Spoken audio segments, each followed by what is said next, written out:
नमस्कार दोस्तों, मैं रजनीश कुमार एक बार फिर से आप सभी का स्वागत करता हूं अपने YouTube channel study with Rajneesh में। हम लोग आपके साथ भारत के भूगोल का अध्ययन कर रहे हैं और भारत के भूगोल के अंतर्गत हम लोगों ने कुछ महत्वपूर्ण बिंदुओं पे बात की है। आज का टॉपिक है भारत की भूगर्भिक चट्टानें। आज हम लोग बात करेंगे भारत की भूगर्भिक चट्टानों के बारे में। हम टॉपिक को शुरू करें इससे पहले मैं कुछ बातें आपसे कहना चाहूँगा।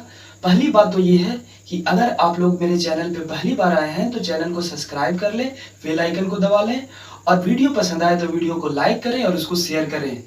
दूसरी बात ये है कि दोस्तों, मैं स्टडी विद रजनीश नाम से एक टेलीग्राम चैनल का भी संचालन कर रहा हूं। उसमें डेली टारगेट के रूप में कुछ टारगेट दिए जाते हैं और उस टारगेट से रिलेटेड टेस्ट 8:30 बजे से क्विज के माध्यम से होते हैं। तो अगर आप उस टेलीग्राम चैनल को ज्वाइन करना चाहें तो मैं उसका लिंक डिस्क्रिप्शन में दे दूंगा। दोस्तों चलिए आज की वीडियो शुरू करते हैं। टॉपिक है भारत की भूगर्भिक चट्टानें। आखिर हम लोग ये टॉपिक क्यों पढ़ रहे हैं ये जानना बहुत जरूरी है। तो हमारे प्रतियोगी परीक्षाओं में अक्सर इस टॉपिक से सवाल आते हैं और लोग गलत करके आते हैं, क्योंकि इस टॉपिक को समझना पड़ेगा। 10 मिनट अगर आप ध्यान से इस टॉपिक को समझ ले तो एग्जाम में प्रश्न को आसानी से बना कर आ जाएंगे। इस टॉपिक से संबंधित प्रश्न किस प्रकार के आते हैं तो मैं आपको बता दूं कि जैसे कौन सी चट्टानों में कौन से खनिज पाए जाते हैं, कौन से खनिज कहाँ पाए जाते हैं, किस राज्य में पाए जाते हैं, उनका उत्पादन सबसे ज्यादा कौन सा राज्य करता है। इस प्रकार के प्रश्न एग्जाम में अक्सर पूछे जाते हैं। तो दोस्तों मैं वीडियो शुरू करता हूं। देखिए सबसे पहले ये देखिए, ये चट्टानों का क्रम लिखा हुआ है। आर्कियन क्रम की चट्टानें, धारवाड़ क्रम की चट्टानें, उडप्पा क्रम की चट्टानें, विंध्यन क्रम की चट्टानें, गोंडवाना क्रम की चट्टानें और दक्कन पठार की चट्टानें। दोस्तों ये जो क्रम है वो एक सीरियल वाइज है और सबसे पहले जो चट्टान है वही सबसे पहले बना। तो आप हेडिंग दे दें आर्कियन क्रम की चट्टानें। आप हेडिंग दे दें आर्कियन क्रम की चट्टानें और पहला पॉइंट लिखे, पृथ्वी के ठंडा होने के बाद, जैसा कि हम लोग जानते हैं कि पृथ्वी पहले काफी गर्म दहकता हुआ आग का गोला था। धीरे धीरे तापमान में गिरावट आई और पृथ्वी धीरे धीरे जमने लगी। तो पृथ्वी के जमने के क्रम में सबसे पहले जो चट्टानें बनी उन्हीं चट्टानों को आर्कियन क्रम की चट्टानें कहते हैं। इन्हें आग्नेय चट्टानें भी कहते हैं। आग्नेय चट्टान कहने से तात्पर्य है कि जिन चट्टानों की उत्पत्ति आग से हुई उसे आग्नेय चट्टान कहते हैं। तो लिखे, पृथ्वी के जमने के क्रम में सबसे पहले जो चट्टानें बनी उन्हें आग्नेय चट्टान कहते हैं, उन्हें आर्कियन चट्टान कहते हैं। ठीक है, लिखिए आर्कियन क्रम की चट्टानें। देखिए हम यहाँ पे मैप में आर्कियन क्रम की चट्टानें नहीं बता पाए हैं क्योंकि बहुत सारे राज्यों में आर्कियन क्रम की चट्टानें पाई जाती है।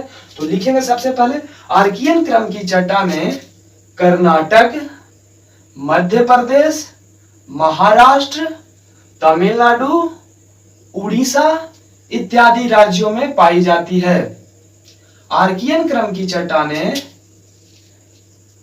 कर्नाटक, महाराष्ट्र, मध्य प्रदेश, तमिलनाडु, उड़ीसा इत्यादि राज्यों में पाई जाती है।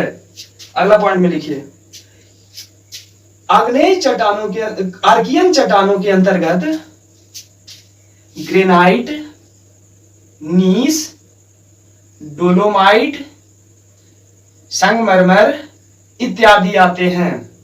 देखिए मैं आपको यहां पे बता दूं कि ये जो आग्नेय चट्टानें हैं इनका निर्माण बहुत साल पहले हुआ था। हम ये भी कह सकते हैं कि इनका निर्माण मानव के इतिहास शुरू होने से भी पहले हुआ था। तो चूंकि ये चट्टानें सबसे प्राचीन चट्टानें हैं और इन चट्टानों पे आने वाले वर्षों में, जो बीते वर्ष हैं उन वर्षों में तापमान का, भार का और मौसम का जो प्रभाव पड़ा, इससे ये चट्टानें बदल गई और अपने वास्तविक रूप से अलग हो गई। अगला टॉपिक है धारवाड़ क्रम की चट्टानें। देखिए अगला हम देखेंगे धारवाड़ क्रम की चट्टानें। हमने आर्कियन क्रम की चट्टानें बात की, इसमें सबसे महत्वपूर्ण बात यही थी कि ये चट्टानें सबसे पहले पृथ्वी पर बनी और ये चट्टानें किन राज्यों में पाई जाती है तो कर्नाटक, महाराष्ट्र, मध्य प्रदेश, तमिलनाडु और उड़ीसा, आंध्र प्रदेश। ठीक है, चलिए दोस्तों अगला है धारवाड़ क्रम की चट्टानें। लिख सकते हैं आप ऐसे, धारवाड़ क्रम की चट्टानों की खोज। धारवाड़ क्रम देखिए यहाँ पे हम फिगर के माध्यम से बताए हैं। देखिए यहाँ पे धारवाड़ क्रम है, धारवाड़ क्रम के चट्टानों के लिए मैंने स्टार से इसे निरूपित किया है। तो लिखिए आप इसको, धारवाड़ क्रम की चट्टानें सबसे पहले कर्नाटक के धारवाड़ जिले में खोजी गई थी। सबसे पहले कर्नाटक के धारवाड़ जिले में खोजी गई थी, इसीलिए इसे धारवाड़ क्रम की चट्टानें कहा जाता है। दोस्तों, इससे संबंधित कुछ महत्वपूर्ण फैक्ट मैं और बता दूं। अगला पॉइंट लिखे, धारवाड़ क्रम की चट्टानें कर्नाटक के 3 जिलों में पाए जाते हैं। देखिए यहाँ पे अगर आप लोग मैपिंग हमारे साथ पढ़े हैं तो आपको पता होगा कि यहाँ पे कौन सा राज्य है। तो देखिए, कर्नाटक में धारवाड़ क्रम की चट्टानें 3 जिलों में पाई जाती है। डैश देके लिखे, धारवाड़, बेल्लारी और शिमोगा। धारवाड़, बेल्लारी और शिमोगा। अगला पॉइंट लिखे, भारत में पाए जाने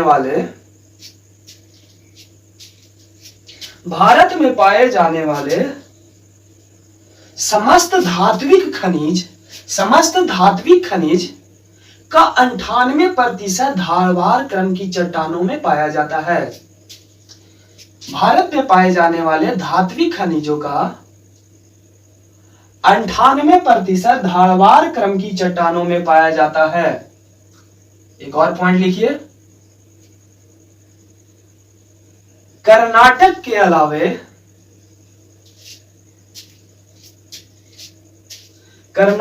अलावा धारवाड़ क्रम की चट्टानें अरावली पर्वत के आसपास पाई जाती है।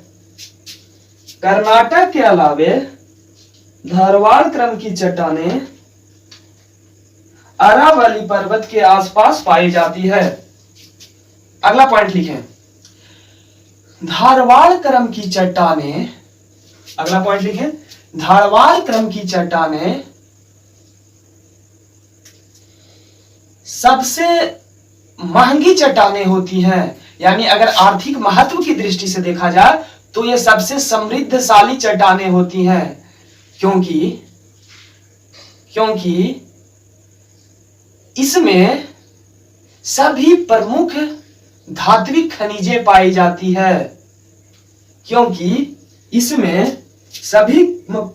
महत्वपूर्ण धात्विक खनिजें पाई जाती है।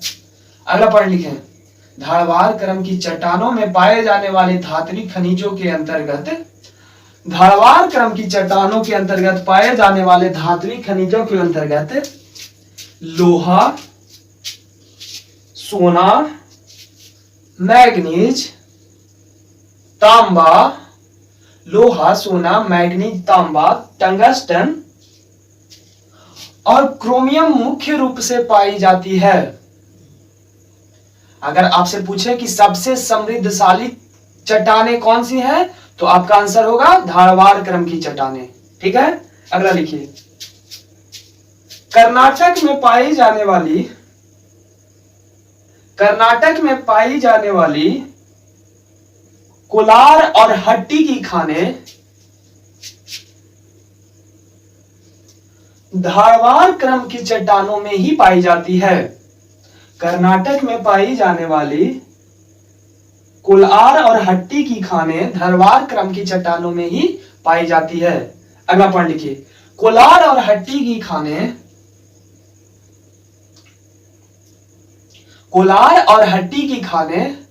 सोने की खान है, जिससे भारत में उत्पादित कुल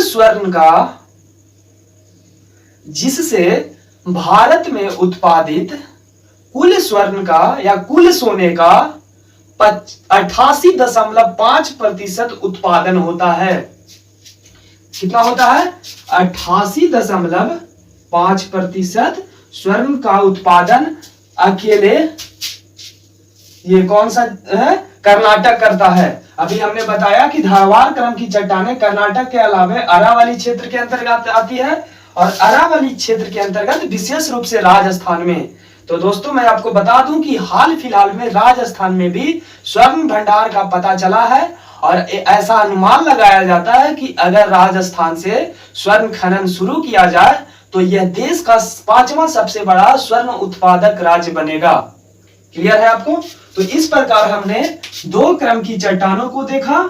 ये जो चट्टानें हैं वो क्रम से हैं, यानी कि सबसे पहले आर्कियन क्रम की चट्टानें बनी, फिर धारवाड़ क्रम की चट्टानें बनी। आपको मैं बता दूं कि धारवाड़ क्रम की चट्टानें जीवाश्म रहित होती है। आप इस पॉइंट को लिख भी सकते हैं, धारवाड़ क्रम की चट्टानें जीवाश्म रहित होती है। अगला पॉइंट लिखिए, अगला टॉपिक है कुडप्पा क्रम की चट्टानें। हेडिंग दे दें, कुडप्पा क्रम की चट्टानें। आप ऐसे भी लिख सकते हैं, कुडप्पा क्रम की चट्टानों का खोज, कुडप्पा क्रम की चट्टानों का खोज सबसे पहले आंध्र प्रदेश के कुडप्पा जिले में हुई थी। आंध्र प्रदेश के कुडप्पा जिले में हुई थी, इसीलिए इस चट्टान का नाम कुडप्पा क्रम की चट्टानें रखा गया। क्लियर है? लिखिए, अगला पॉइंट लिखिए, विंध्यन क्रम की चट्टानें। आप इसको लिख सकते हैं, विंध्यन क्रम की चट्टानें। देखिए, विंध्यन क्रम की चट्टानें, ये देखिए हमने यहां पे विंध्यन क्रम को षटकोणीय त्रिभुज से यहां पे निरूपित किया है। देखिए, ये विंध्यन क्रम की चट्टानें विंध्य पर्वत के आसपास के क्षेत्रों में पाई जाती है, इसीलिए विंध्याचल पर्वत के नाम पे इस चट्टानों का नाम विंध्यन क्रम की चट्टानें रखा गया। ये जो इस रूप से निरूपित करने का सबसे बड़ा कारण क्या है, तो यह है कि इस तरह के निरूपण हीरे के, हमने ऐसा बताया है आपको समझने के लिए कि जैसे देखिए विंध्यन क्रम में हमने एक चमकदार पत्थर की आकृति बनाया है, यह समझने के लिए कि भारत में जो भी प्रमुख हीरे की खान है वो विंध्यन क्रम की चट्टानों में ही पाई जाती है। तो आप इसको ऐसे लिख सकते हैं कि भारत में पाए जाने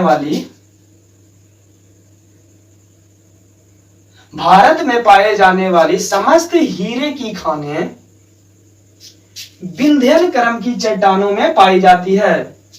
विंध्यन क्रम की चट्टानों में पाई जाती है। दोस्तों मैं यहां पे एक बात और बता दूं कि भारत में हीरा का उत्पादन के लिए 2 प्रमुख खानें हैं।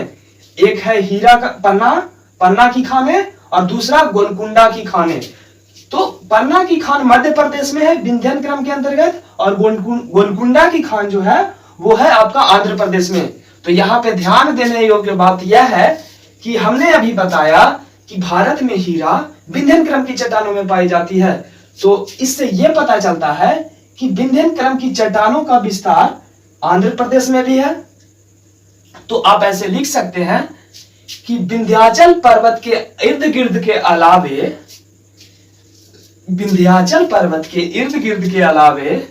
विंध्यन क्रम की चट्टानें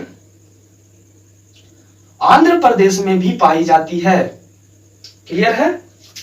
अगला है गोंडवाना क्रम की चट्टानें। देखिए, ये सारे, एक बार फिर से मैं बता दूं कि ये जो सारे चट्टानों का नाम है वो क्रम से है। सबसे पहले आर्कियन क्रम की चट्टानें बनी, फिर धारवाड़ क्रम की, फिर कुडप्पा क्रम की, फिर विंध्यन क्रम की और तब गोंडवाना क्रम की।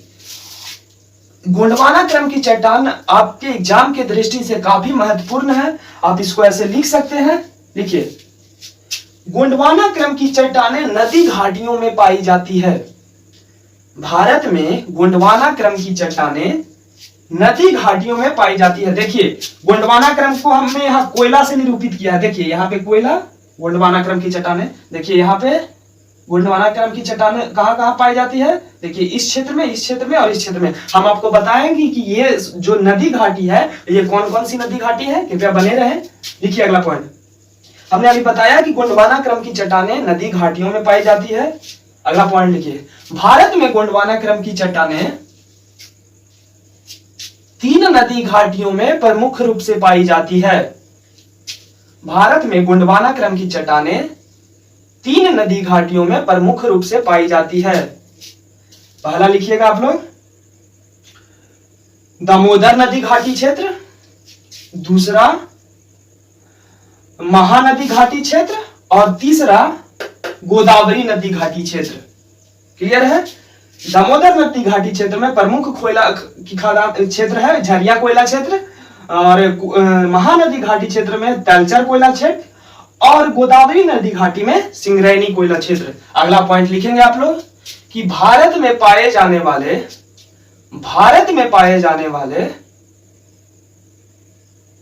समस्त कोयला उत्पादन का 98% गोंडवाना क्रम की चट्टानों से प्राप्त होती है। भारत में कुल पाए जाने वाले कोयला उत्पादन का 98% कोयला गोंडवाना क्रम की चट्टानों से प्राप्त होती है। अगला पॉइंट लिखें, गोंडवाना क्रम की चट्टानें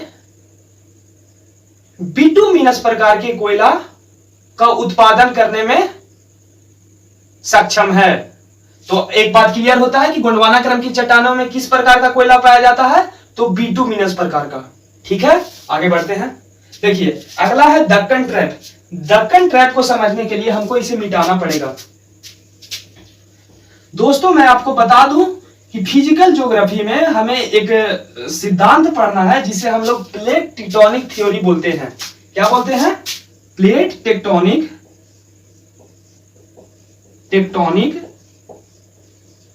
सिद्धांत।